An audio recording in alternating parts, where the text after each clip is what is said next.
नमस्कार दोस्तों, स्वागत है आपका स्टडी फॉर सिविल सर्विसेज में। वीडियो को पूरा देखिए। कोई भी आपका फीडबैक है, कोई सजेशन है, तुरंत वीडियो में कमेंट करके जरूर बताइए। अच्छा लगे तो वीडियो लाइक जरूर कर लीजिए और ऐसे वीडियो लगातार फ्री में पाने के लिए चैनल को तुरंत सब्सक्राइब कर लीजिए और बेल आइकन को जरूर टैप कर लीजिए ताकि आगे भी सारे वीडियो आपको मिलते रहे। यूट्यूब में फॉलो करते हैं तो प्लीज ये वाला फ्री टेलीग्राम चैनल जरूर ज्वाइन कर लीजिएगा। सारे नोटिफिकेशन, सारे अपडेट यहीं पे आते हैं, ध्यान रखिएगा। स्टडी फॉर सिविल सर्विसेज का कोई भी पेड ग्रुप अगर आपको ज्वाइन करना है तो सिर्फ 856480560660897523864455 यही नंबर है हमारे, सिर्फ जहां पे कॉल या व्हाट्सएप कर सकते हैं। इंस्टाग्राम पे हमारा पेज जरूर फॉलो कर लीजिएगा, studyforcivil.services है। ट्विटर पे हमको जरूर फॉलो कर लीजिएगा, @studyforcivils है। दोस्तों UP triple S C PT exam के लिए ये डे वाइज मॉड्यूल की सीरीज यहाँ से स्टार्ट हो रही है और डे 1 का वीडियो आप देखने जा रहे हैं। जैसे एग्जाम का आपका पेपर होगा मिक्स फॉर्मेट में आएगा, उसमें कई सारी चीज़ें आपको दी जाएंगी, मतलब कई क्षेत्रों से प्रश्न होंगे असल में। तो ठीक वैसे ही ये मॉड्यूल भी होगा, रोज प्रतिदिन ये मिलेगा आपको और इसमें आप देखेंगे कि हर एक सेगमेंट को थोड़ा थोड़ा कवर किया जाएगा। जैसे कि आज का ये जो डे 1 का है, इसमें थोड़ा जीएस वाला पोर्शन है और थोड़ा हिंदी वाला है, तो सिलेबस के अलग अलग सेगमेंट इसमें कवर होंगे। इसे आप देखिए, इससे आपको बहुत लाभ होगा। परीक्षा में आप परीक्षा से ठीक पहले आप अपने आप को खुद तैयार पाएंगे। तो शुरू करते हैं। हिंदी से शुरुआत होती है। संधि की परिभाषा यहाँ दी है जो कि आप जानते हैं। जब दो वर्णों के मेल से कोई नया वर्ण बनता है या कोई नया शब्द बनता है तो जो दो मूल वर्ण थे, मतलब जिन्हें मिलाया था आपस में, उनमें विकार उत्पन्न हो जाता है। वो अपने मूल स्वरूप को खोकर किसी तीसरे का निर्माण करते हैं। तो ये जो प्रक्रिया है इसको संधि कहा जाता है। और इसी का सरल रूपांतरण अगर कर दिया जाए तो संधि का मतलब होता है मेल, मिलाना किसी चीज़ को। तो आप मिला ही तो रहे हैं, दो वर्णों को आपस में पकड़कर चिपकाने की कोशिश कर रहे हैं। और ये जो दो अक्षर हैं या दो शब्द हैं जब मिलकर तीसरे शब्द को बना लेते हैं तो ये जो प्रक्रिया है इसी को संधि कहा जाता है। जैसे दिन और रात की संधि को संध्या कहते हैं। दिन और रात का वहाँ पे ज्वाइंट होता है। और उन पदों या शब्दों को अगर मूल रूप में पृथक कर दें, मतलब जैसे वो बने थे उसी प्रक्रिया को हम रिवर्स कर दें, मतलब तोड़ दें उन्हें बीच से, तो ये जो प्रक्रिया है इसको संधि विच्छेद कहा जाता है। मतलब संधि को हम क्या कर रहे हैं, तोड़ रहे हैं। तो विच्छेद का मतलब होता है तोड़ना। उदाहरण के तौर पे यहाँ दोनों ही प्रक्रियाओं को समझाया गया है। ये रिवर्सिबल रिएक्शन की तरह से है। हिम और आलय को आपने जोड़ा। हिम का मतलब होता है बर्फ और आलय का मतलब होता है घर या निवास स्थान। तो बर्फ का आलय यानी बर्फ का निवास स्थान या बर्फ का एक जमावड़ा, उसको क्या कहेंगे, हिमालय कहेंगे। तो ये आपने संधि की। और इसी को अगर आप हिमालय को तोड़कर हिम प्लस आलय बना दें तो ये क्या होगा, संधि विच्छेद हो जाएगा। ठीक वैसे ही अत्यधिक है, अति और अधिक, इसे आपने जोड़ा, अति और अधिक को जोड़ा तो क्या बना, अत्यधिक बना। लेकिन आपने अत्यधिक जो शब्द है उसको दो अलग अलग शब्दों में जिसके की मूल रूपांतरण से ये बना था उसमें अगर आपने तोड़ दिया तो ये जो प्रक्रिया है इसको संधि विच्छेद कहा जाएगा। तो ये सिंपल है, आप जानते भी हैं, सिर्फ यहाँ पे भूमिका बनाने के लिए दिया हुआ था। संधि के भेद होते हैं और वो प्रकार आपको पता होना चाहिए। तो मूल रूप से 3 प्रकार होते हैं। वर्णों के आधार पे अगर देखा जाए तो 3 प्रकार होते हैं, स्वर संधि, व्यंजन संधि और विसर्ग संधि। ठीक है। और स्वर संधि जो है इसमें शब्द से भी आप समझ सकते हैं, स्वरों का मेल हो रहा है। व्यंजन संधि है तो वहाँ क्या हो रहा है, व्यंजनों का मेल हो रहा है। विसर्ग संधि है तो वहाँ पर विसर्ग चिन्ह का इस्तेमाल हो रहा है। ठीक है, ये इसकी पहचान होती है। अब स्वर संधि में दो स्वरों के आपस में मिलने से विकार उत्पन्न होता है या रूप परिवर्तन होता है। जैसे कि विद्याधन अर्थी बराबर विद्यार्थी। ठीक है, यहाँ पर दो अलग अलग शब्दों को आपने जोड़ा, तीसरा बना। वैसे ही सूर्यधन उदय सूर्योदय, मुनिधन इंद्र मुनीन्द्र, कविधन ईश्वर कवीश्वर, महाधन ईश महेश, ऐसे ही आपका जोड़ इसमें होता है। मतलब यहाँ पर स्वर का जोड़ हो रहा है। अगर इसे आप विग्रह करके देखेंगे ना अलग अलग, तो इसमें आपको पता लगेगा कि दोनों ही शब्दों में जो स्वर थे वो आपस में जुड़कर एक नए स्वर का निर्माण कर रहे हैं। अब स्वर संधि जो है वो 5 प्रकार की होती है। पहला इसका प्रकार है दीर्घ, जो कि हम विस्तार से देखेंगे। गुण संधि है, वृद्धि संधि है, यण संधि है, ये यण नहीं है यण है, यण संधि है और अयादि संधि है। ठीक है, ये 5 प्रकार हैं, दीर्घ, गुण, वृद्धि, यण और अयादि। दीर्घ स्वर संधि या दीर्घ संधि जिसे आप कहते हैं, इसमें क्या होता है कि दो जो स्वर है वो आपस में मिलकर एक दीर्घ स्वर का निर्माण करते हैं। मतलब दीर्घ उच्चारण वाला जो अंतिम शब्द है वो इसमें बनता है। जैसे कि अ, आ, ई या फिर उ, री जो है, इसके बाद ह्रस्व या दीर्घ स्वर आए तो दोनों मिलकर क्या हो जाते हैं, आ या बड़ी ई या बड़ा उ या री में रूपांतरित हो जाते हैं। अच्छा, आप सोचते होंगे कि ये जो री दिया है इसका बड़ा रूप क्या होता है।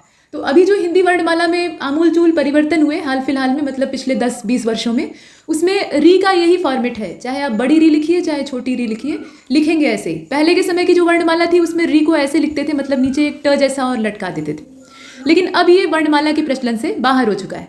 खैर, अब यहाँ पे हम दीर्घ स्वर संधि को देख लेते हैं, इसके जो सूत्र और नियम है।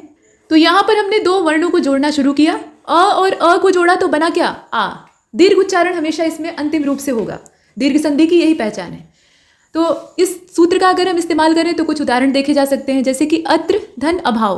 अब अत्र जो शब्द है ना उसमें त्र लास्ट में है, और उसको अगर आप थोड़ा सा गहराई से पढ़ेंगे तो इसमें अ का उच्चारण दिखाई देता है, अत्र। ठीक है, तो यहाँ से अ का उच्चारण निकला, और यहाँ अभाव में आप देख रहे हैं कि पहला जो वर्ण है वो अ खुद ही है, तो अ और अ को जोड़ा तो बन गया आ। तो इसलिए जब अत्र और अभाव को जोड़ेंगे तो उसमें आ की मात्रा लगाएंगे तो बन जाएगा अत्राभाव। ठीक है, यहाँ आपने देखा।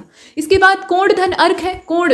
अब इसमें अ का उच्चारण अंत में हो रहा है अण के साथ, और अर्क में जो पहला वर्ण है वो अ है, तो अ और अ को जोड़ा तो आ बना, यानी कोणार्क। तो ये तो पहला सूत्र यहाँ दिखाई दिया। सूत्र आप पढ़ते हैं गणित में और उसके बाद उस पर कुछ उदाहरण देखते हैं, एग्जाम्पल देखते हैं। ठीक वही काम यहाँ हिंदी में भी हम कर रहे हैं। अब छोटी ई का आपस में समायोजन देख लेते हैं। तो छोटी ई जोड़ेंगे तो बड़ी ई बनेगी, दीर्घ उच्चारण यहाँ होगा, जैसे कि गिरिधन इंद्र। अब यहाँ देखिए र जो है ना, गिरी का, गिरी शब्द को आप देख रहे हैं, गिरी मतलब क्या होता है, पर्वत होता है। तो र जो है उस पर छोटी ई की मात्रा है, मतलब यहाँ जो ई इस्तेमाल हुई है वो छोटी ई है, और यहाँ इंद्र में जो पहला वर्ण है वो छोटी ई है। दोनों को जोड़ेंगे तो बड़ी ई बन जाएगी। बन गया क्या, गिरीन्द्र। गिरीन्द्र में र पे बड़ी ई की मात्रा लगी। वैसे ही छोटे ऊ को जोड़ेंगे तो बड़ा ऊ बन जाएगा, भानुधन उदय बराबर भानुदय हो जाएगा। ऐसे ही और भी एग्जाम्पल आप देखेंगे। अच्छा, ये तो हमने समान वर्णों को देखा, मतलब दो छोटे छोटे वर्ण आपस में जुड़कर बड़े वाले का निर्माण कर रहे थे। लेकिन एक बड़ा हो एक छोटा हो, या एक थोड़ा दीर्घ हो एक थोड़ा ह्रस्व हो, तब क्या करेंगे।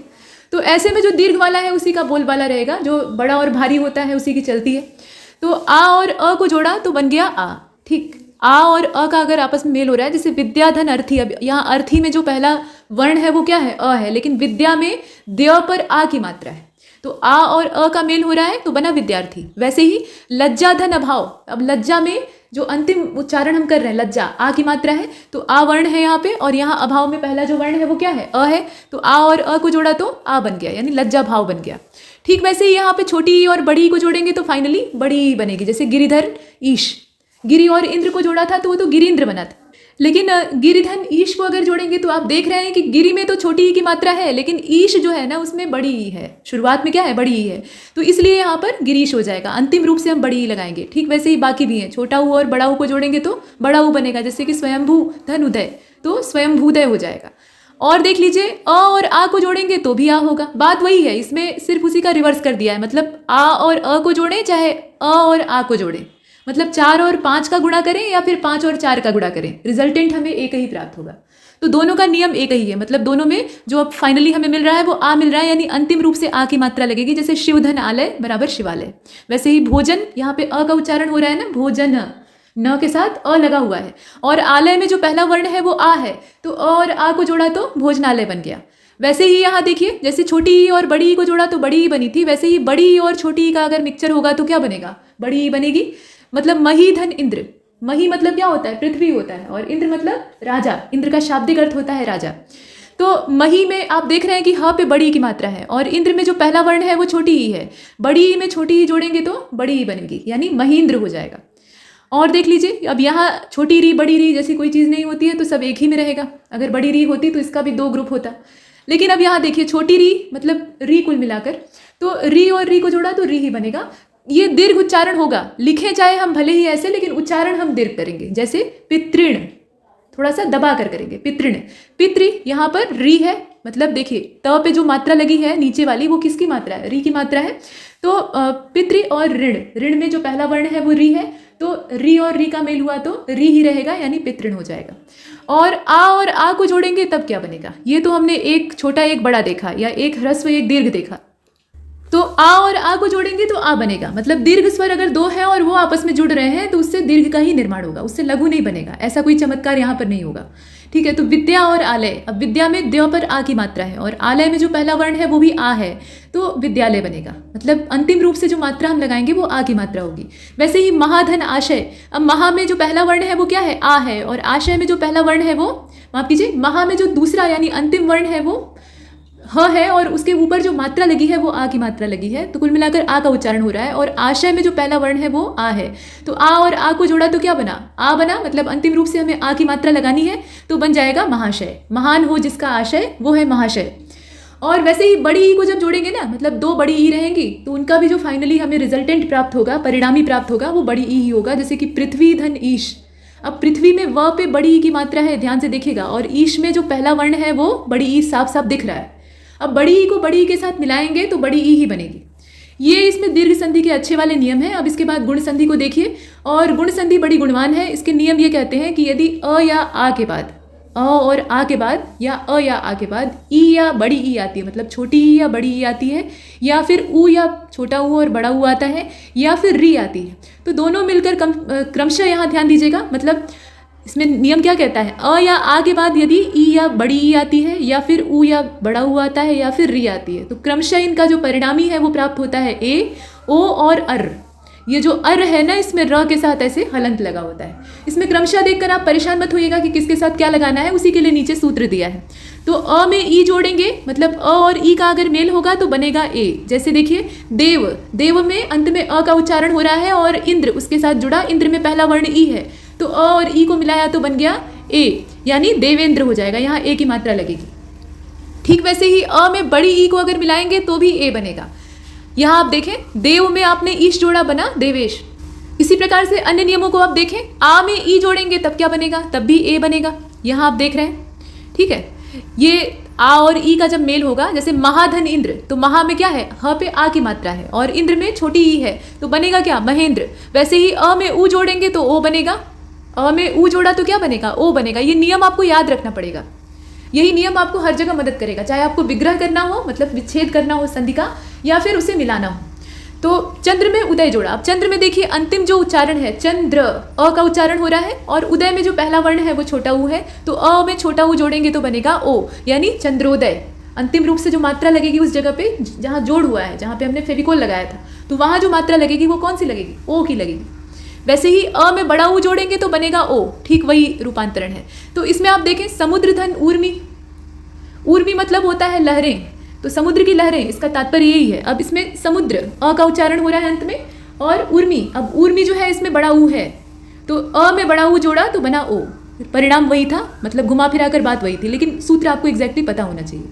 आ में ऊ जोड़ेंगे तो ओ बनेगा, महाधन उत्सव महोत्सव हो जाएगा। वैसे ही आ में बड़ा ऊ जोड़ देंगे, ये तो छोटा ऊ जोड़ा था, बड़ा ऊ जोड़ देंगे तो क्या बन जाएगा, ओ बन जाएगा, गंगाधन ऊर्मी, गंगोर्मी हो जाएगा। अ में री जोड़ेंगे तो अर बनेगा, ठीक है, ये हमने देखा था पीछे, और र के साथ यहाँ हलंत है। अब इसका मतलब ये नहीं है कि आप जब जोड़ेंगे तो उसमें हलंत लगा देंगे, ये सूत्र में हलंत है, ताकि आपको ये पता लगे कि वहाँ थोड़ा सा हल्का ह्रस्व उच्चारण करना है, खींच कर नहीं करना है, तो अर जल्दी से बोलेंगे। अच्छा, अब इसमें देखिए देवधन ऋषि, देव में क्या है, अ की मात्रा, मतलब अ का उच्चारण हो रहा है देव, और ऋषि में जो पहला वर्ण है वो आपका री है, तो अ में री जोड़ा तो अर हो गया। अब अर को इसमें लिखेंगे कैसे, तो देवर्षि, अर की जो मात्रा है वो यहाँ पे इसी प्रकार से लगेगी। उच्चारण में आपको खुद समझ में आएगा कि वो जो अंतिम रिजल्टेंट है, अंतिम परिणामी है, वो इसमें उच्चारित हो रहा है, बोला जा रहा है।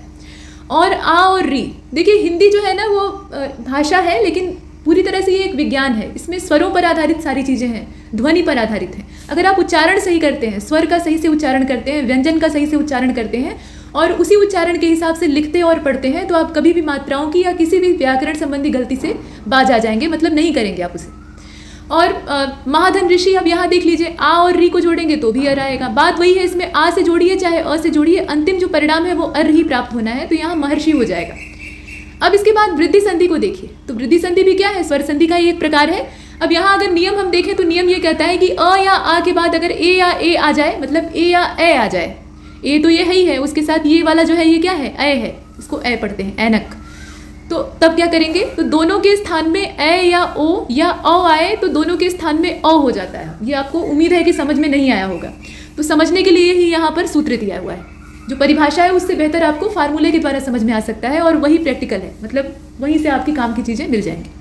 तो अ में आपने ए जोड़ा, ठीक है, अ में अगर आप ए जोड़ेंगे तो बनेगा ए। जैसे एक में आपने एक जोड़ा, अब एक क के साथ हम किसका उच्चारण कर रहे हैं, छिपे तौर पे अ का उच्चारण हो रहा है, अ एक स्वर है जो कि इसके साथ चिपका हुआ है, और जो दूसरा वाला एक है उसमें पहला वाला वर्ण क्या है, ए है, तो अ के साथ जब ए का मेल हुआ तो बना ए, यानी बन जाएगा एक एक, यहाँ पर ऐसे हो जाएगा, एक एक हो जाएगा, मतलब एक एक करके। और उसी प्रकार से अ और ए को अगर जोड़ देंगे तब क्या होगा, तब भी ए बनेगा। अगर दीर्घ को जोड़ रहे हैं, मतलब दीर्घ उच्चारण को जोड़ रहे हैं, तो दीर्घ उच्चारण ही हमें प्राप्त होगा, उसमें लघु नहीं प्राप्त होगा, तो यहाँ पर ए बन जाएगा। जैसे कि नवधन ऐश्वर्य, अब नव में क्या है, व के साथ अ का उच्चारण है, और ऐश्वर्य में पहला जो आपका वर्ण है वो ए है, तो बन जाएगा नवैश्वर्य।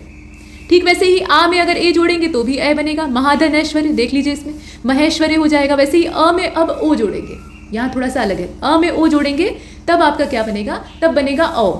अब यहाँ देखिए परम, परम में म के साथ अ का उच्चारण है और ओजस्वी में जो पहला वर्ण है वो आपका ओ है, तो अ के साथ ओ जोड़ा तो बन गया औ, यानी परमोजस्वी।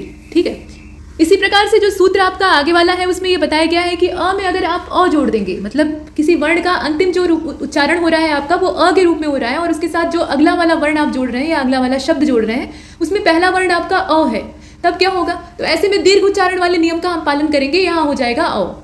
तो परम धन औषध परमौषध हो जाएगा और यहाँ देखें आप आ और ओ का जब कॉम्बिनेशन होगा तब क्या होगा, तो ऐसी स्थिति में भी आपका अ ही बनेगा, जैसे कि महाधन ओजस्वी महोजस्वी हो जाएगा, महोजस्वी हो जाएगा। ठीक, ये आपने देखा आ और ओ का मेल होगा तो क्या बनेगा, अ बनेगा और उसी हिसाब से हम इसे करेंगे। अगला देखिए यण संधि, जो कि चौथा प्रकार है स्वर संधि का, और इसमें नियम आपको ये बताता है कि छोटी ई बड़ी ई छोटा ऊ बड़ा ऊ और री।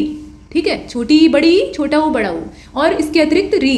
इनके बाद यदि कोई भिन्न स्वर आता है, भिन्न स्वर आने का मतलब क्या है कि इनसे अलग स्वर आता है, तो ई और ई का यू, मतलब छोटी ई बड़ी ई का यू हो जाता है, छोटे ऊ बड़े ऊ का व हो जाता है और री के साथ, मतलब री के साथ हम क्या करेंगे अगर ऐसा होता है तो हम र लिखेंगे और उसके नीचे हलंत लगा देंगे।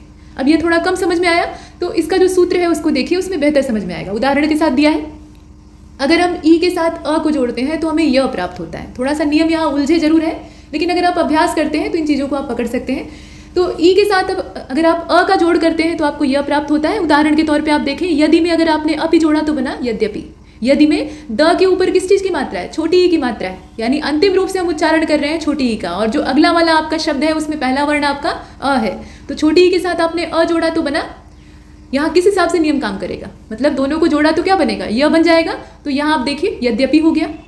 और उसी प्रकार से ई और ए को जोड़ा, ई और ए का आपस में कॉम्बिनेशन हुआ तो क्या बनेगा, ये बनेगा। अब इस हिसाब से अगर देखा जाए तो प्रतिधन एक प्रत्येक हो जाएगा। और देख लीजिए ई और आ को जोड़ेंगे तो या बनेगा, जैसे अतिधन आवश्यक अत्यावश्यक हो जाएगा, अतिधन आवश्यक अत्यावश्यक हो जाएगा, क्योंकि अंतिम रूप से हमें जो या का उच्चारण है वो करना था। ई और आ को, मतलब बड़ी ई और आ को जोड़ेंगे तो भी या बनेगा, ये दोनों जो है वो सेम रहेंगे, सखी धन आगमन सख्यागमन।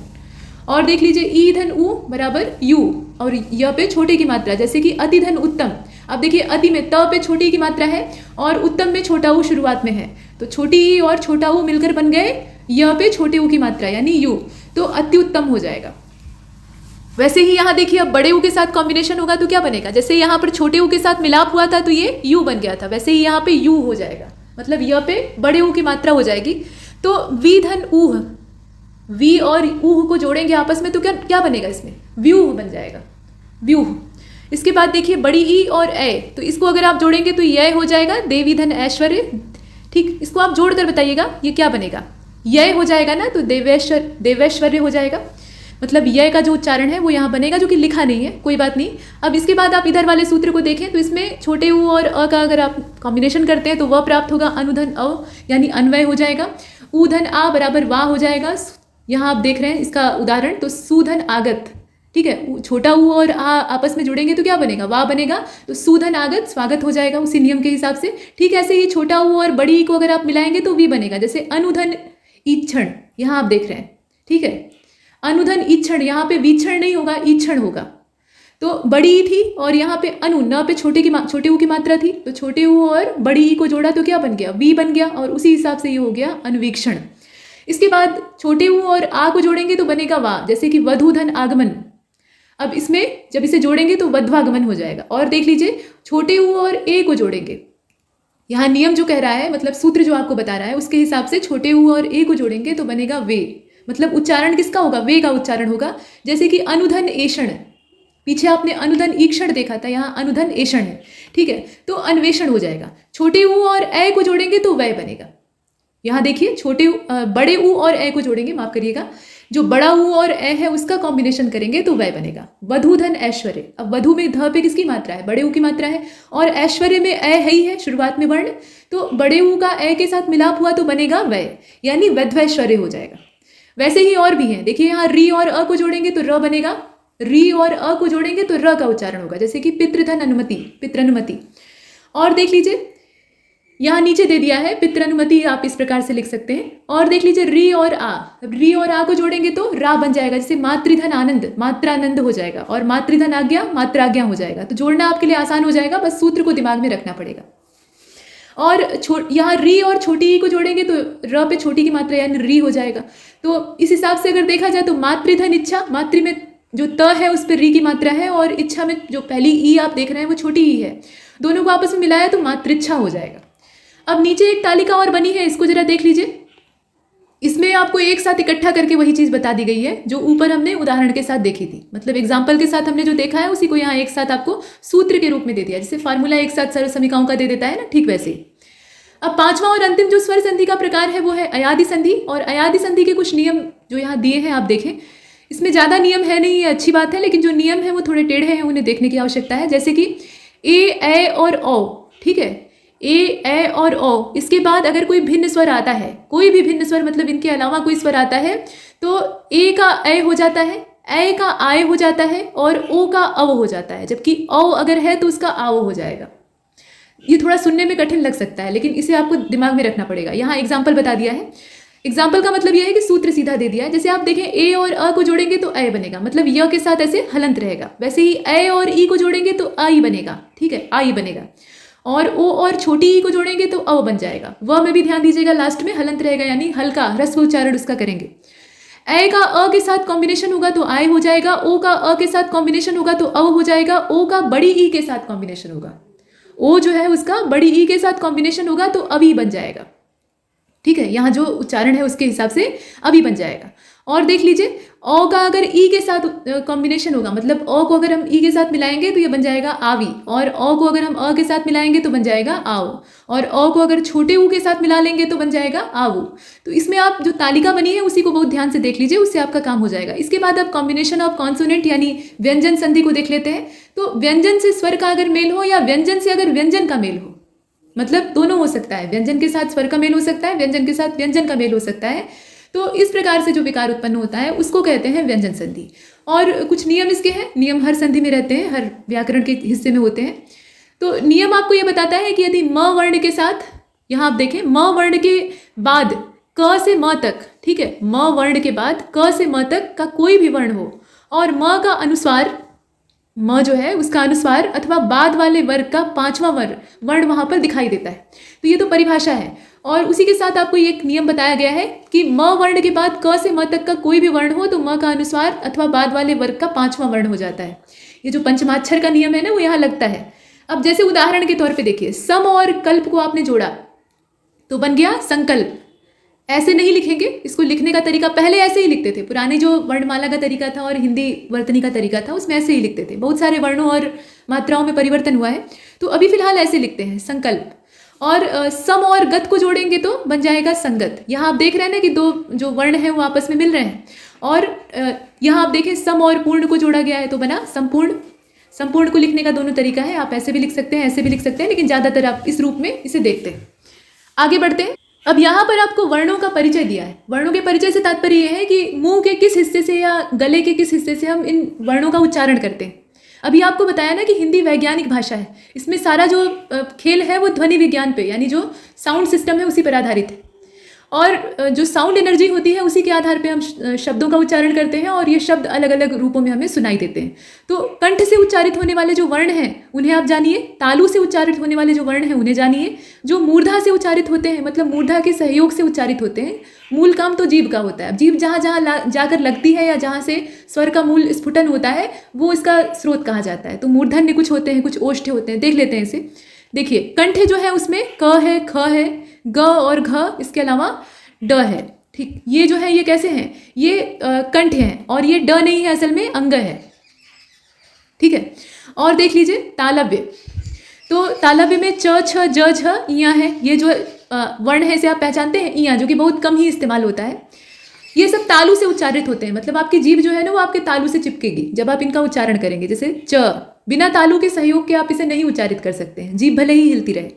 छ, ज, झ, ठीक, मतलब जीभ वहाँ उस हिस्से में जाकर चिपकती है, तभी वो उच्चारण निकलेगा ही। दंत्य, अब दांत से आपकी जीभ जहाँ जहाँ लगती है, मतलब जिन वर्णों के उच्चारण में, जैसे त में अगर आप दांत का सहयोग न ले तो आप नहीं बोल पाएंगे। और थ है, द, ध, न, ये सब क्या है? ये तालव्य हैं, माफ कीजिए दंत हैं। दंत से मतलब दंतों के सहयोग से उच्चारित होने वाले। ओष्ठ जो कि होठों के सहयोग के बिना नहीं उच्चारित हो सकते। अब इसका मतलब ये नहीं होता है कि बाकी जो शरीर के मतलब मुंह के हिस्से हैं उन्हें हम काट कर अलग कर दें और सिर्फ दो ही का कॉम्बिनेशन मिलाकर उसका उच्चारण करें। बाकी जो मुंह का पार्ट है वो तो सपोर्ट करता ही है, लेकिन मुख्य भूमिका किसकी होती है ये बताया जा रहा है। तो ओष्ठ जो होते हैं उसमें मुख्य योगदान होठ का होता है।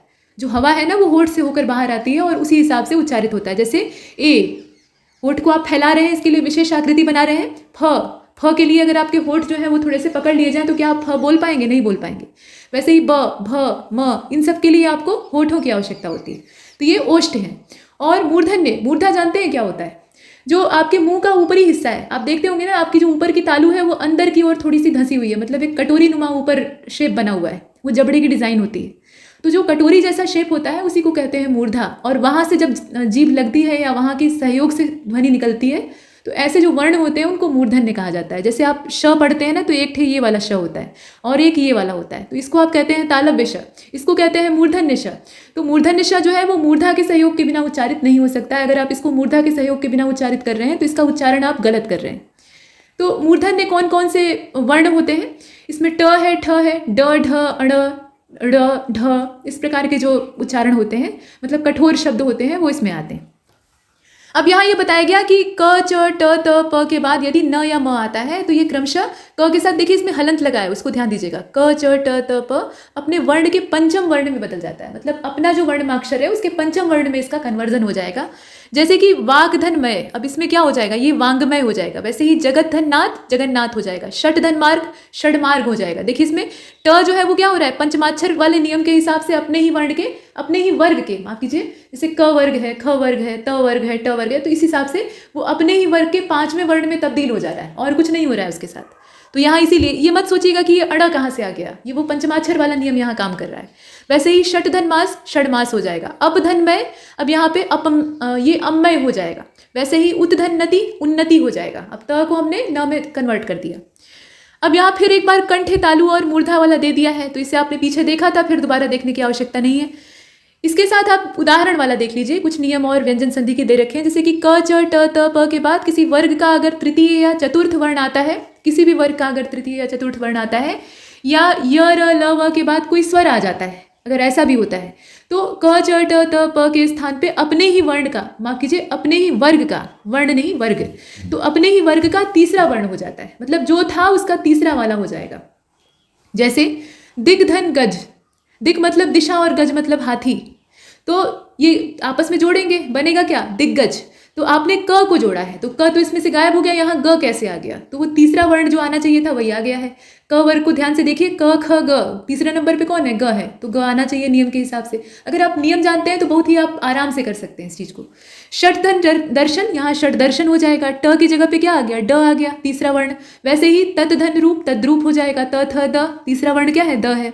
उसके बाद देखिए सतधनवाणी सदवाणी हो जाएगा। बताने की आवश्यकता नहीं, इसमें तीसरा गिन लीजिएगा अपने, मतलब जैसे क वर्ग है, त वर्ग है, तो उसमें आप देख लीजिए तीसरे नंबर पे कौन है। और जगत धन आनंद, यहाँ जगदानंद हो जाएगा। वैसे ही अच धन अंत अजंत हो जाएगा, अच धन अंत अजंत हो जाएगा। अपधन ईंधन अबिंधन हो जाएगा। दिग्धन भ्रम दिग्भ्रम हो जाएगा। कंठे तालु और मूर्धा फिर यहाँ से आ गया। अब इसके बाद यहाँ एक और नियम आपको बताया गया है। नियम ये कहता है कि म के सामने क से म तक के वर्णों को छोड़कर अगर कोई और व्यंजन आ जाता है तो म का अनुस्वार हो जाता है। अब ये कैसे काम करेगा? तो देखिए जैसे समधनहार, यहाँ आप देख रहे हैं, तो ये बन जाएगा संहार। और समधन योग संयोग, यहाँ पर क्या हो रहा है? अनुस्वार का प्रयोग हो रहा है। अब यहाँ पे कोई वर्ण हम नहीं इस्तेमाल कर रहे हैं। अब सम और हार को जोड़ा तो ये नहीं कि यहाँ पर हम म का उच्चारण अलग से करेंगे, वो स के ऊपर हम ऐसे बिंदी लगा देंगे, अनुस्वार लगा देंगे, हमारा काम हो जाएगा। और नियम हमको यही बताता है। वैसे ही समधन योग संयोग हो जाएगा, समधनवत संवत हो जाएगा। अगला नियम व्यंजन संधि का आपको ये बता रहा है। व्यंजन संधि में थोड़ी सी कठिनाई लोगों को होती है, तो इस पर थोड़ा ज्यादा अभ्यास कर लीजिएगा। यहाँ ये बताया गया कि यदि त के सामने कोई क, च, इसके अलावा ज, ट, ये आप देख रहे हैं ना, ड, द, ल, न में से कोई भी व्यंजन आता है, इनमें से कुछ भी आए, इस झुंड में से कुछ भी आ जाए, तो त को उसी व्यंजन में बदल देते हैं। मतलब जैसा व्यंजन है उसी रूप में इसको बदल देंगे। जैसे सतधन चित, च आया ना, तो अब च को हम क्या करेंगे, मतलब त को उसी रूप में बदल देंगे, यानी त को भी हम च बना देंगे, तो बन जाएगा सचित। वैसे ही बृहद धन टीका, अब त के बाद कौन सा अक्षर आया है, टीका आया है, तो बृहद टीका हो जाएगा। मतलब हम 2 बार ट लिखेंगे, एक बार आधा ट, एक बार पूरा ट, तो हमने त को ट में कन्वर्ट कर दिया। वैसे ही भगवत दर्शन है, अब भगवत दर्शन में आप देख रहे हैं कि जो रूपांतरण है वो उसी नियम के हिसाब से होगा। वैसे ही यहाँ जगतनाथ है, जगत और नाथ को आपने जोड़ा तो बन गया जगन्नाथ। मतलब 2 बार न आ गया ना, त के सामने जो अगला वर्ण है वो क्या है, न है, तो न में त को भी बदलना पड़ेगा, तो उस हिसाब से बदल गया। इसके बाद सत धन जब को आप देख रहे हैं, वैसे ही उद्धन डैन है, उड्डयन हो जाएगा, ड को हमने ड में परिवर्तित कर दिया है, तत धन लीन तल्लीन हो जाएगा। और नियम देखिए, ये नियम आपको बताता है कि त के साथ यदि श आ जाए, मतलब ये तालव्य श आ जाए, तो त का च और श का छ हो जाता है। त जो है वो क्या होता है, वो च में कन्वर्ट हो जाता है, और जो तालव्य श है वो छ बन जाता है, छाता वाला छ बन जाता है। लेकिन अगर त के साथ ये श आए तो त का च, ये वही चीज़ रिपीट कर दी है, मतलब एक ही लाइन को 2 बार दिया है। नियम आपको जो बता रहा है उसको ध्यान दीजिए। त को हम किस में बदलेंगे, च में बदलेंगे, और जो बड़ा श यानी तालव्य श है उसको छ में बदल देंगे। जैसे सतधन शास्त्र, सच्छास्त्र हो जाएगा, ठीक है। त को हमने छ में बदला, माफ कीजिए, त को हमने च में बदला, इसीलिए आधा च यहाँ आया है, और जो श है उसको हमने छ में बदल दिया। वैसे ही उत्धन श्वास, तो यहाँ उच्छ्वास हो जाएगा, त को हमने च में बदला और जो श है उसको छ में बदल दिया। अब इसके बाद अगला नियम आपको ये बताता है कि यदि त के साथ ह हो तो त का द और ह का ध बन जाता है। उदाहरण के तौर पे उद्धन हार है, सिंपल एग्जाम्पल है, उद्धार आपको समझ में आएगा, उद्धन हरण उद्धरण हो जाएगा। और त के बाद यदि हलंत स आ जाए, मतलब कुल मिलाकर बात यह है कि त के बाद यदि हलंत से युक्त स हो तो उसका लोप हो जाता है। जैसे उत्तन स्थान, अब यहाँ स्थान में हलंत तो आपको दिख नहीं रहा है, तो ये लघु उच्चारण तो है ही है, आधा उच्चारण है, तो हल स्वर जो है वो इस रूप में भी होते हैं। फिलहाल इसमें से हमने क्या किया, स को गायब कर दिया, स को पूरा ही निकाल कर बाहर कर दिया, और इसमें सीधा सीधा हमने जोड़ दिया, और त आधा हो गया, उत्थान हो गया। यदि पूर्व शब्द के अंत में अ और आ को छोड़कर कोई अन्य स्वर आ जाता है, अ और आ को छोड़कर कोई अन्य स्वर आ जाता है, तो बाद वाले स्वर का पहला व्यंजन स, और स को जो मूर्धन्य श है उसमें बदल देते हैं। जैसे देखिए इसमें उदाहरण समझ में आएगा, नी और सिद्ध को जोड़ा, ठीक है, न पे छोटी की मात्रा है, नी है और साथ में सिद्ध है, तो ये क्या बना, निषिद्ध बन गया। मतलब जो छोटा सा था ना उसको हमने क्या किया, मूर्धन्य श में बदल दिया, मात्रा में कोई परिवर्तन नहीं हुआ। वैसे ही विषम, अब विषम में वी और सम का आपस में योग हो रहा है, जो सम न हो विषम है, लेकिन जब हम लिखते हैं तो हम तो विषम लिखते हैं, यानी मूर्धन्य श का इस्तेमाल करते हैं। तो इसमें हम क्या कर रहे हैं, छोटे स को हटा के मूर्धन्य श को लगा दे रहे हैं, बाकी कोई परिवर्तन नहीं हो रहा है। वैसे ही सुषुप्त है तो सुषुप्त में हमने छोटे स को हटा के, यहाँ तक कि मात्रा भी नहीं बदली जाएगी, सिर्फ जो वर्ण है उसी की अदला बदली कर देंगे, तो सुषुप्त हो जाएगा, सिर्फ स का अंतर है। इसके बाद एक अंतिम नियम इसमें यह बता रहा है आपको कि ह्रस्व स्वर के बाद यदि छ आ जाए, छाता वाला छ आ जाए, तो छ से पहले च जुड़ जाता है, और वो भी कैसा, हल स्वर वाला, यानी हल्के उच्चारण वाला। जैसे कि परिधन छेद, अब इसमें क्या है, ये जुड़ेगा आपस में तो आधा च बीच में आ जाएगा, ये बन जाएगा परिच्छेद। तो ये अंतिम नियम था। अब इसके बाद विसर्ग संधि को देखिए, तो विसर्ग के साथ यदि स्वर और व्यंजन का मेल होता है और उससे जो विकार उत्पन्न होता है तो उसको कहते हैं विसर्ग संधि। मतलब जो मूल ज्वाइंट उसमें है, मतलब 2 वर्णों का या 2 शब्दों का हम ज्वाइंट कर रहे हैं, तो उसमें विसर्ग की उपस्थिति होती है। जैसे आप देखें, इसमें उदाहरण आप यहाँ देख लीजिएगा, पहले इसके नियम ही दे दिया है उदाहरण के पहले ही। देखिए इसमें दिया है कि विसर्ग से पहले यदि अ आए तो उसके बाद का वर्ग, यहाँ देखें उसका नियम ये कहता है कि विसर्ग के पहले यदि अ आए तो उसके बाद वर्ग का तृतीय चतुर्थ पंचम वर्ण आ जाता है। मतलब पहले क्या आता है, अ आता है, और उसके बाद उसी वर्ग का तीसरा चौथा या पांचवा वर्ण आ जाता है, या य र ल व ह इसमें से कुछ आ जाता है, तो विसर्ग जो है वो ऊ में तब्दील हो जाता है। मतलब विसर्ग का तात्पर्य आप समझ रहे हैं, 2 बिंदी, तो ये ऊ में बदल जाएगी, यानी छोटा ऊ बन जाएगी। और ऊ पूर्ववर्ती अ से मिलकर गुण संधि के द्वारा ओ हो जाता है, मतलब ओ बन जाता है। तो मनः धन रथ मनोरथ हो जाएगा, मनः धन भाव मनोभाव हो जाएगा, मनः धन विकार मनोविकार हो जाएगा, सरह धन ज सरोज हो जाएगा। वैसे ही यहाँ पे पयोध और पयोधर को भी आप देख रहे हैं, तो जो तरीका इसका है, मतलब तत्कालिक तरीका है, उसको आप देखें। इसके बाद और भी है, यहाँ कंठ तालु और मूर्धा वाला फिर से आ गया, तो ये आप जानते हैं, उन्हें रिपीट करने की आवश्यकता नहीं है। अच्छा, अब यहाँ देखिए कुछ और विसर्ग के एग्जाम्पल दिए, जैसे मनः धन हर मनोहर हो जाएगा, यशः धन धरा यशोधरा हो जाएगा, तेजः धन मय तेजोमय हो जाएगा, पुरः धन हित पुरोहित हो जाएगा। वैसे ही यशोदा मनोयोग वयोवृद्ध और सरोवर का आप देख रहे हैं। अगला नियम आपको ये बता रहा है कि यदि विसर्ग से पहले इकार या उकार आ जाता है तो विसर्ग के बाद का वर्ण क ख प फ इसमें से कोई हो जाए तो विसर्ग का जो अंतिम रूपांतरण है वो मूर्धन्य श के रूप में होता है, मतलब श के साथ हलंत लगा देते हैं। और निधन कपट यानी निष्कपट हो जाएगा, निधन फल निष्फल हो जाएगा, निधन पाप निष्पाप हो जाएगा, दुधन कर दुष्कर हो जाएगा। ऐसे करेंगे इसे।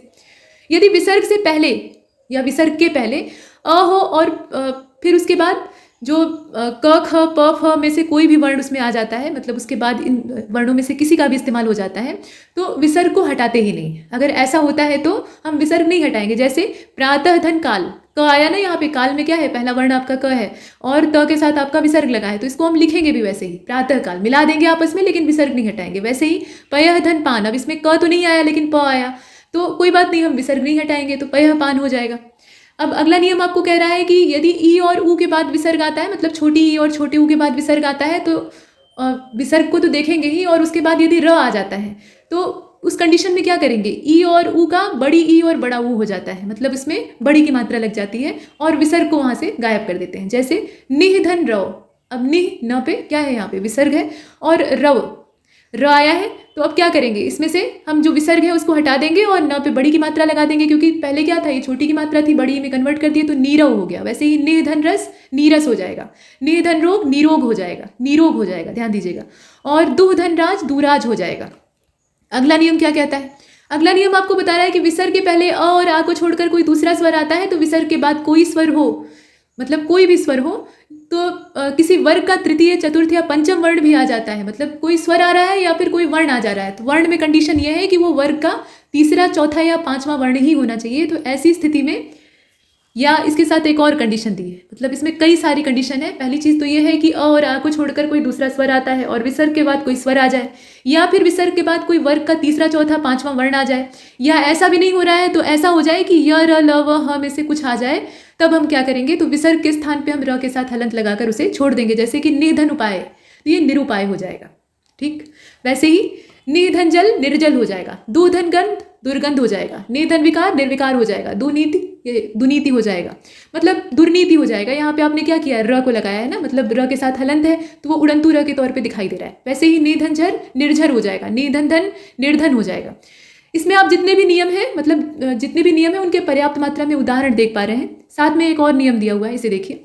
विसर्ग के साथ यदि च छ और तालब विष आता है तो विसर्ग का तालब विष के साथ हलंत लगा देते हैं। ट ठ श इसमें से कुछ भी अगर लिया जाए तो मूर्धन्य श के साथ हलंत और त थ और स के साथ जो छोटा सा वाला हलंत है वो हो जाता है। कहने का मतलब ये ना कि ये जो तालब विष है इसके साथ इसका रूपांतरण क्या हो जाता है, ट ठ और मूर्धन्य श में हो जाता है, और जो मूर्धन्य श है उसको मतलब मूर्धन्य श के साथ हलंत दिया हुआ है, ठीक है। तो मूर्धन्य श का यहाँ पे ह्रस्व उच्चारण हो रहा है, साथ में त थ और स हो, तो उसका क्या होता है, मतलब इनके साथ क्या होता है, इनके साथ छोटे स में हलंत लगा देते हैं, मतलब स हो जाता है और स का ह्रस्व उच्चारण करेंगे। इसको ध्यान दीजिएगा, ये उदाहरण से ज़्यादा अच्छा समझ में आएगा। यहाँ लिखा हुआ है निधन चय यानी निश्चय, और वैसे ही निधन छल निश्चल, निधन तार निस्तार, निधन सार निसार और निधन शेष निशेष।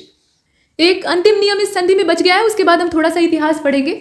तो विसर्ग के आगे पीछे अगर अ हो तो पहला अ और विसर्ग मिलकर ओ हो जाता है। ध्यान दीजिएगा, पहला अ और विसर्ग मिलकर क्या होते हैं, ओ हो जाते हैं, और विसर्ग के बाद वाला जो अ है वो गायब हो जाता है, अंतर्ध्यान हो जाता है। और उसके स्थान पर हम करते क्या है, वो गायब तो होता है लेकिन अपने चिन्ह छोड़ जाता है, तो उसके स्थान पर हम यस नहीं लिखते हैं, ये उच्चारण है ऐसा। जैसे प्रथमोध्याय, प्रथमोध्याय, अब इसमें क्या कर रहे हैं, ओ का उच्चारण कर रहे हैं, और ओ का जब लंबा वाला उच्चारण करते हैं जिसमें से कि राग निकलती है, तो वहां पर इस प्रकार से, ये आपने मंत्रों में देखा होगा, जो संस्कृत के मंत्र होते हैं उसमें ज़्यादातर ये दिखाई देता है, तेजो असि तेजो मई धेई, तो उसमें क्या है, तेजो असि। अब तेजो के बाद क्या लगता है, इसी ढंग की जो मात्रा है वो लगती है, इसको लुप्ताकार का चिन्ह कहा जाता है। अब यहाँ देखिए इसी प्रकार से लिखा है, प्रथम धन अध्याय प्रथमोध्याय हो जाएगा, मन धन अभिलषित मनोअभिलषित हो जाएगा, मनोभिलषित हो जाएगा। तो यहाँ न के बाद जो ओ की मात्रा है उसको लगाएंगे और ये जो लुप्ताक्षर है इसको लगा देंगे। वैसे ही यशधन अभिलाषी यशोभिलाषी हो जाएगा। तो ये नियम है, इन्हें आपको याद करना ही पड़ेगा और कोई विकल्प नहीं है। अच्छा, अब सिंधु घाटी की सभ्यता में जरा घुस जाते हैं और देखते हैं यहाँ से खुदाई में क्या निकला था। तो यहाँ आपको दाढ़ी वाला पुजारी दिखाई दे रहा है, साथ में मिट्टी से बनी कुछ मूर्तियाँ और पशुपति देव दिखाई दे रहे हैं। तो ये तो यहाँ की सील मुहरें और मूर्तियाँ यहाँ से प्राप्त हुई हैं, जो कि काफ़ी प्रसिद्ध हैं, आप इनके बारे में पढ़ते आ रहे हैं। कुछ जानकारियाँ और हैं जो कि आपके काम की हैं, जैसे कि दक्षिण एशिया की पहली नगरीय सभ्यता थी हड़प्पा, और ये गलती से एक्सीडेंटली खोज ली गई थी। अंग्रेज़ों के समय में रेलवे लाइन बिछाने का और इंफ्रास्ट्रक्चर डेवलपमेंट का काम थोड़ा तेज़ी से होने लगा, तो उसी दौर में जो पाकिस्तान वाला हिस्सा है पंजाब प्रांत का, वहाँ पे खुदाई का काम हो रहा था, मजदूर अपना काम कर रहे थे, और एकदम से ज़मीन खोदने के क्रम में थोड़ा गहराई में जब खोदा तो वहाँ से ईंटें निकलनी शुरू हो गई। तो मजदूरों ने समझा कि ये ईंटें हमारे काम की हैं, इनको अपना कंस्ट्रक्शन वर्क जो है उसमें यूज़ कर लेते हैं।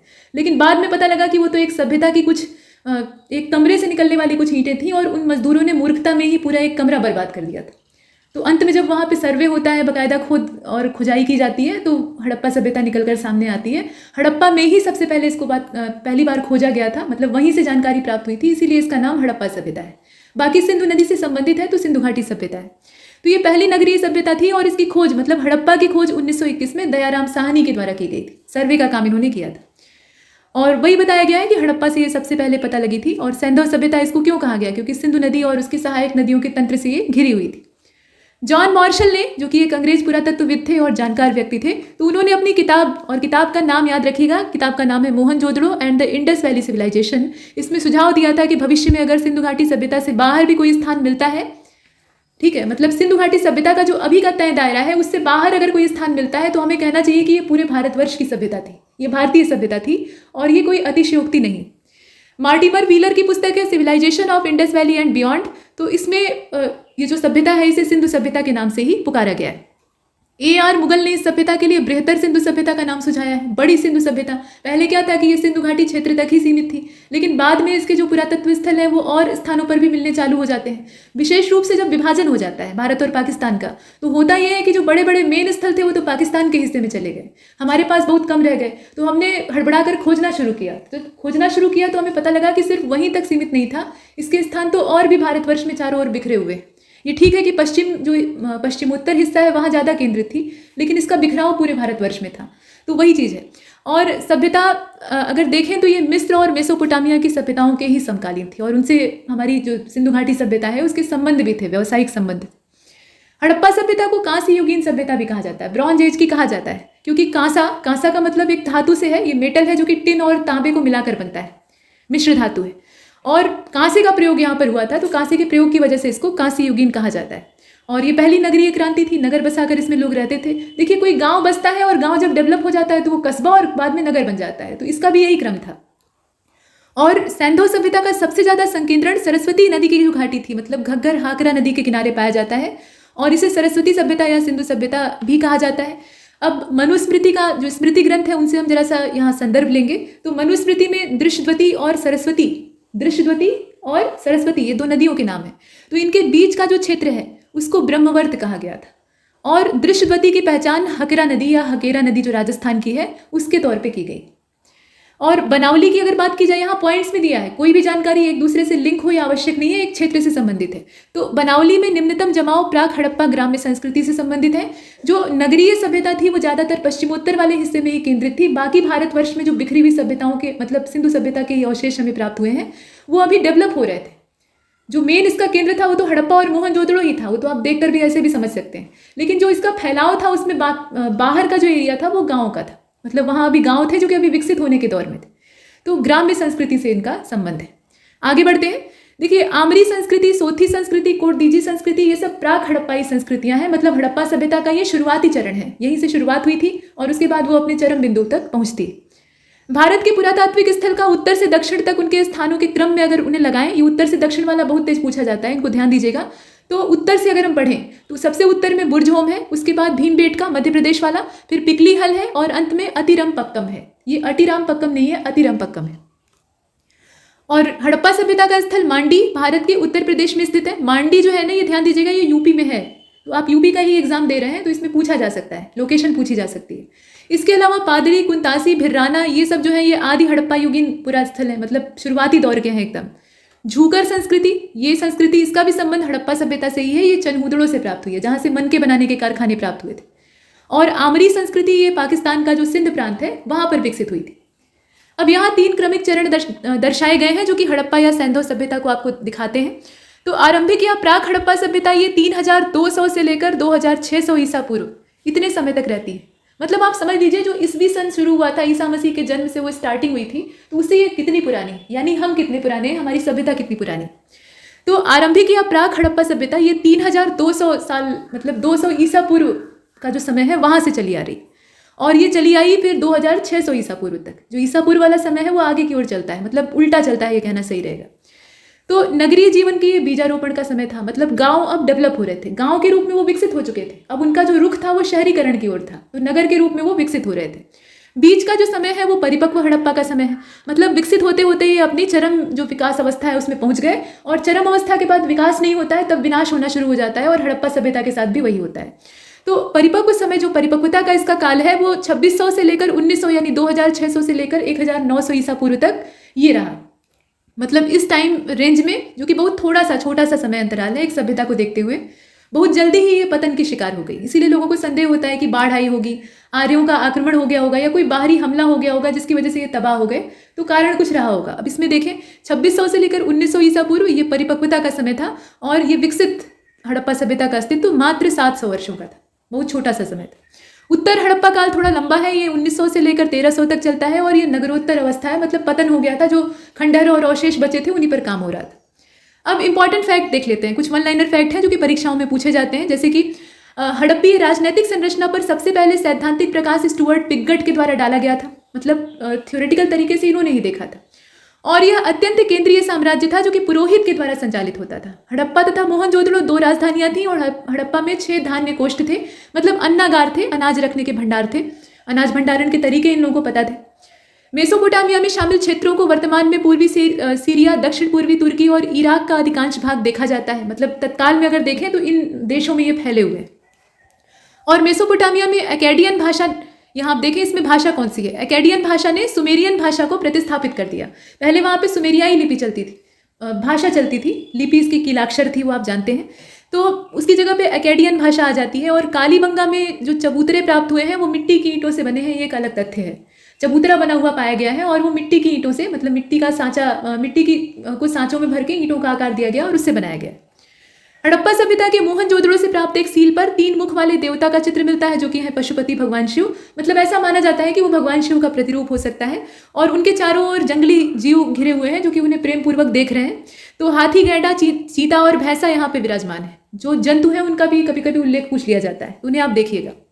अच्छा, इसका भौगोलिक अनुक्रम देख लीजिए जरा, उत्तर से दक्षिण तक हड़प्पा के शहरों का। तो हड़प्पा जो है ये पंजाब का मोंटगोमरी प्रांत है, पाकिस्तान का जो पंजाब है उसकी बात हो रही है।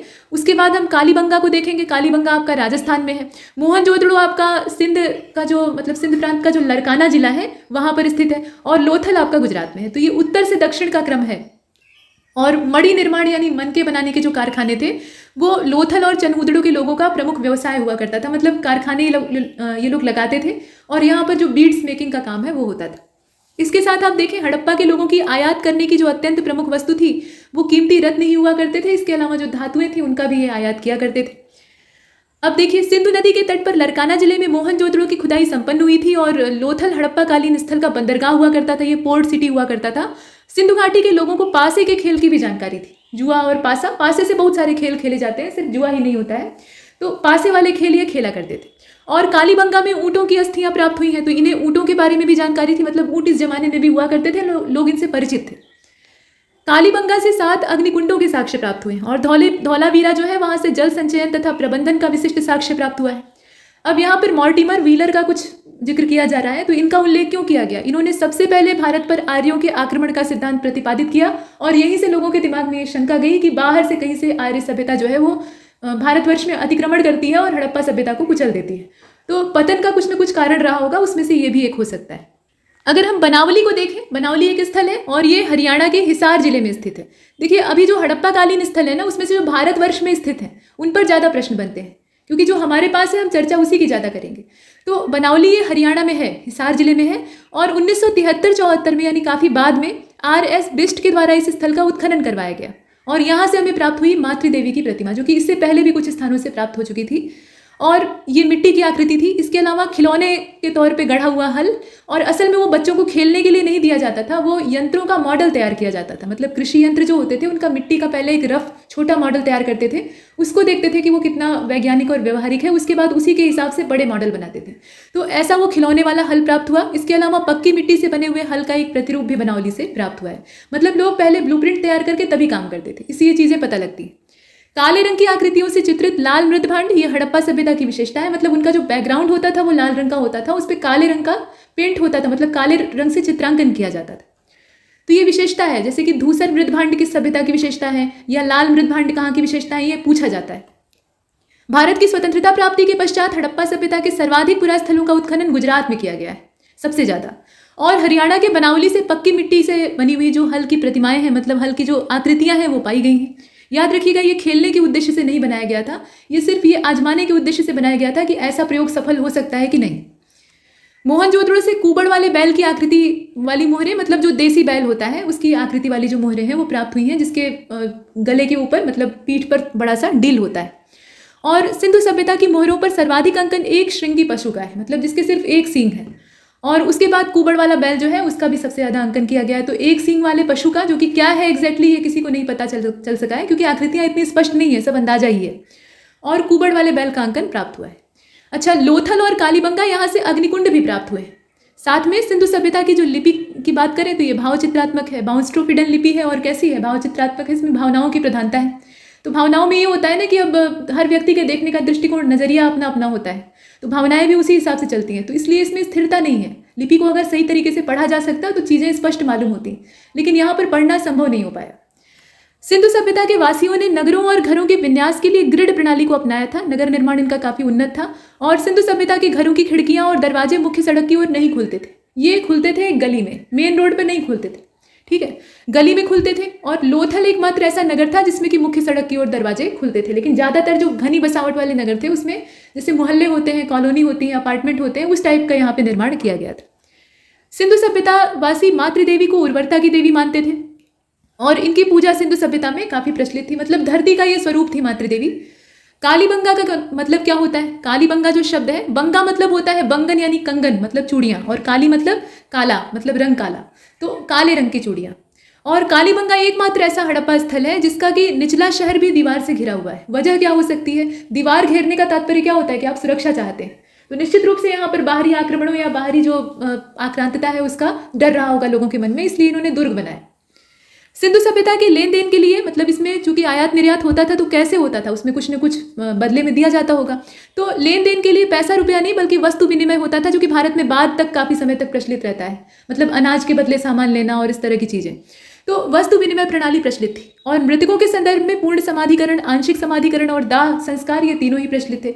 मतलब जो अंतिम संस्कार के तरीके थे उसमें ये तीनों ही थे। अब क्षेत्र के हिसाब से, सुविधा के हिसाब से लोग अपना काम करते थे। यहाँ धर्म की बात ही नहीं है, यहाँ क्षेत्र और सुविधा की बात है। जहाँ दफनाने में सुविधा है वहाँ दफना देते थे, जहाँ जलाने में सुविधा है वहाँ जला देते थे, ऐसा करते थे।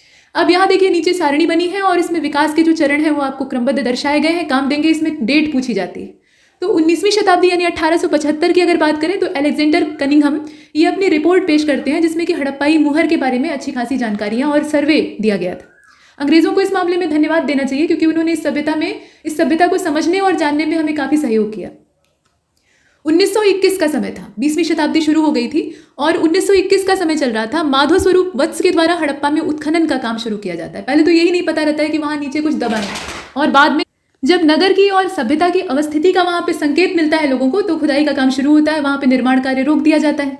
अंग्रेज चाहते तो उन ईंटों को उघड़वाकर वो खुद भी निर्माण कार्य शुरू करवा सकते थे, उन्हें क्या पड़ी थी सभ्यता के बारे में जानने की। लेकिन उन्होंने यहाँ जिज्ञासा दिखाई, उत्सुकता दिखाई और उसे खोद कर बाहर निकालने की कोशिश की। और इसमें भारतीय जो पुरातत्वविद थे उन्होंने भी पर्याप्त मात्रा में रुझान लिया, तो आप देख रहे हैं। और उसके अलावा 1925 का जो समय था उसमें उत्खनन शुरू हो जाता है, मोहनजोदड़ो में खोदने का काम शुरू हो जाता है। और 1946 आज़ादी से कुछ ही समय पहले जो मॉर्टिमर व्हीलर थे उन्होंने हड़प्पा में उत्खनन का काम एक बार फिर से करवाया था। साथ में SR राव के द्वारा लोथल में खुदाई करवाई गई थी आज़ादी के बाद 1955 में। 1960 की अगर बात करें, मतलब लोथल में खुदाई हुई उसके ठीक 5 साल बाद, तो बीबी लाल और BK थापर के नेतृत्व में कालीबंगा में उत्खनन शुरू कर दिया जाता है। मतलब एक एक करके हम जो पुरातत्व स्थल है उनको उघाड़ना शुरू करते हैं। फिर 1974 में MR मुगल के द्वारा जो बहावलपुर है वहाँ पे अन्वेषण शुरू किया जाता है, जानकारी प्राप्त करने के लिए कोशिश स्टार्ट की जाती है। जर्मन इतावली संयुक्त दल ये मोहनजोदड़ो के सतह अन्वेषण को शुरू करता है, मतलब बाहर से लोग आते हैं यहाँ सर्वे करने के लिए, और ये 1980 का समय था। 1986 में अमेरिका से लोग आते हैं। चूंकि ये इतनी बड़ी सभ्यता थी और इतनी प्राचीन थी कि पूरी दुनिया की इसमें रुचि जग जाती है। सब लोग इसका क्रेडिट लेना चाहते हैं कि मैंने खोजा या मैंने खोजा।